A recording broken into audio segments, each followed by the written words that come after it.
Hey everyone, welcome back to the channel Mark's Action Figures. Today, we're jumping back to 2006, and I really mean back before premium 6-scale figures were everywhere, before digital face scans, and before hyper-articulation became the norm. This is the Mattel DC Superheroes Series 3 Select Sculpt Superman, a 12-inch figure that came out almost 20 years ago, and honestly, it still holds up in some very interesting ways. Mattel also released several 12-inch figures under the DC Superheroes banner. The figures are larger versions of the S3 sculpts. This line continued as part of the DC Universe line. The Giants of Justice figures were part of a 12-inch extension of Mattel's DC action figure lines, essentially oversized rotocast versions of characters originally released in a 6-inch S3 Adjust Sculpt DC Universe style. They were typically released quietly around the late 2000s, so to around 2009, not always officially announced before turning up in stores like Toys R Us and online. These larger figures, such as Superman, Batman with a couple of costume variants, so there was the blue gray, the black gray, and another variant, Killer Croc, and Cyborg Superman, kept the comic-accurate sculpting of the smaller figures, but at roughly double the size with simpler articulation and larger display-oriented presentation. A Flash version, Barry Allen, was even offered as a San Diego Comic-Con 2009 exclusive. So if you're a DC Superman fan, or just a DC collector, or just someone who loves old-school action figures with presence, stick around. Let's take a look. Back in the mid-2000s, Mattel was deep into its DC Superheroes line. These weren't meant to be ultra-posable or hyper-realistic. They were designed to be bold, heroic, shelf-dominant figures. The Select Sculpt series was all about strong anatomy, clean lines, and classic comic book proportions. This Superman isn't based on one actor or one artist. It's more of an idealized, timeless Man of Steel.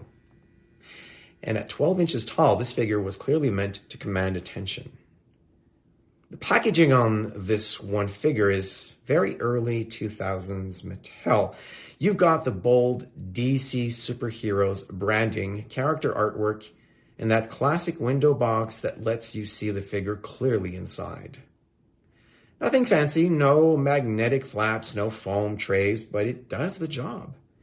If you're a mint and card collector, this box definitely screams nostalgia. If you're an opener like me, well, you know what? Superman needs to breathe. And be honest with me. You guys be honest.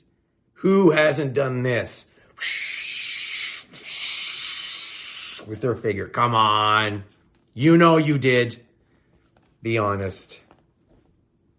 You have to play with your figures. What's the point?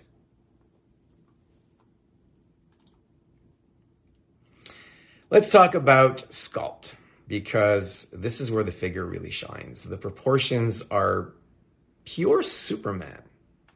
Broad chest, massive shoulders, narrow waist, and powerful legs. He looks just as if he could stop a train without breaking a sweat, or leap tall buildings in a single bound. The face sculpt is very square-jawed, classic hero. No smirk, no anger, just calm confidence. This is Superman before the punch is thrown. The suit sculpt is clean and tight with raised details. The chest emblem is well painted, clean, and the subtle muscle definition is, you'll find that throughout the figure. It is quite well done. It's not overly busy, and that actually helps it age well. The cape is a soft plastic permanently attached and flows nicely down the back. It's not dynamic. It adds weight and silhouette to the figure. And you've got to love the highlights.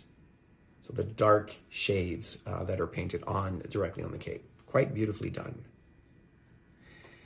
Paintwork here is simple, but it's effective. The blue is vibrant, the red pops, and the yellow shield stands out beautifully. No fancy shading or weathering, but honestly, Superman doesn't need it. There may be some factory inconsistencies, depending on your copy. Minor overspray, slightly off-center eyes. But for a mass market figure from 2006, this is pretty solid. The S shield is crisp and still one of the best classic Superman logos Mattel ever did. Now, let's be real with regards to articulation. This is where the figure shows its age. You've got a head swivel, you've got shoulder rotation, limited elbow movement, waist swivel, hip movement, and basic knee joints. As you can see, I don't move my figure very often. I like my joints to be quite, I don't like loose joints, so I don't overdo it.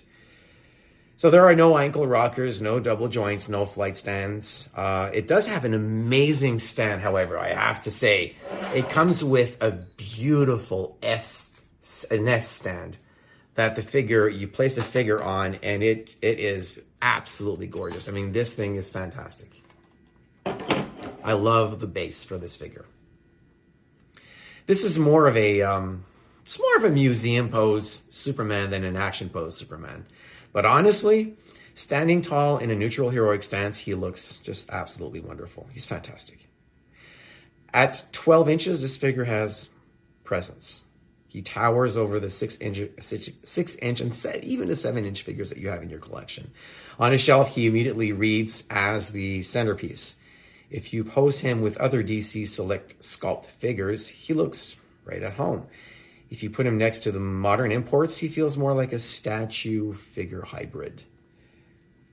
Now, for long-time collectors, this figure hits hard in the nostalgia.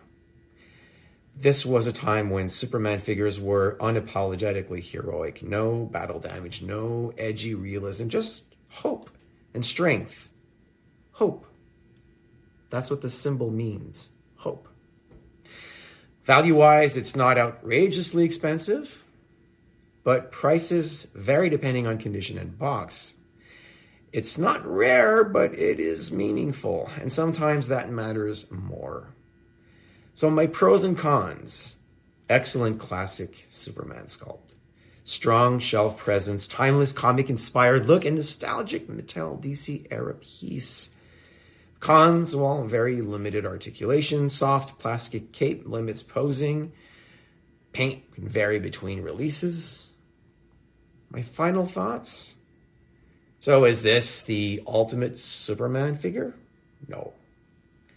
But it is a fantastic representation of what Superman stood for in the mid-2000s and late 2000s, from 2006 to 2009.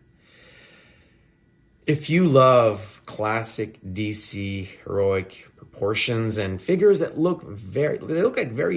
they just stepped straight out of a comic book splash page, this one still deserves a place on your shelf. Guys, if you enjoyed this review, hit like and subscribe and let me know what's your favorite Superman figure of all time. Thanks for watching, and I'll see you in the next one.